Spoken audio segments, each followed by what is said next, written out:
Won't be disappointed. They're lovely, lovely dogs, and they have everything going for them.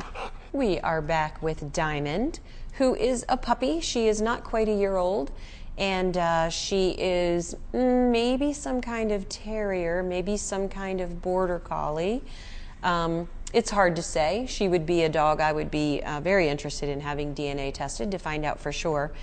If you have ever seen, and you can find it on the internet, Drs. Scott and Fuller did some research in the 1960s, which is still some of the best dog behavioral and genetic research that we have, where they had mixed breeds of Basenjis, Cocker Spaniels, Beagles, and Shelties, and showed the first generation progeny. And you would be shocked at what the puppies looked like. They all look like generic cute little dogs, but you would have never been able to guess their purebred parentage from looking at them. And so it is very important to know that first generation mixes often look like neither of their parents. So obviously, if she is third or fourth generation, then she does start to look more and more like her parents. Diamond, are you scared? She's a little shy.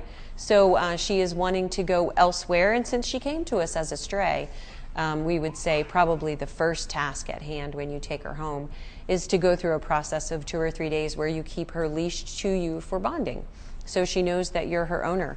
One of the things that's hard for dogs that come to us as a stray is if they have experience with a family, of course they're waiting for that family to come get them. If they lived on a farm or more independently, then they don't really think that they need a family. And dogs that come and stay here for more than a week start to think of us as their home. This is where they get walked, where they get fed, where they sleep. So when they go to a new place, they actually miss the routine of the shelter.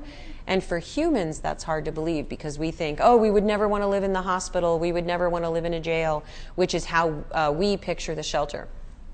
To a dog, that isn't the case at all. Where they eat and sleep and where they have friends and care is their home. So she is going to need some time to understand that you're her family when you take her home.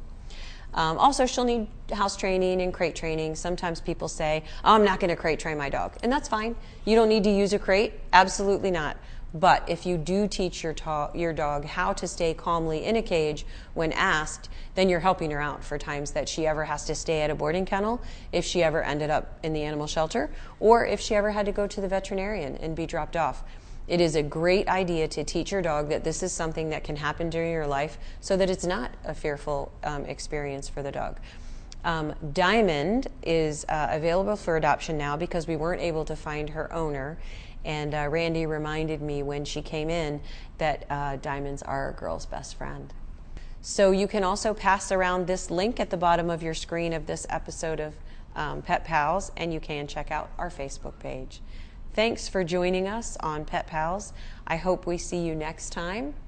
And as always, if you have pet supplies or time to donate, think about the shelter.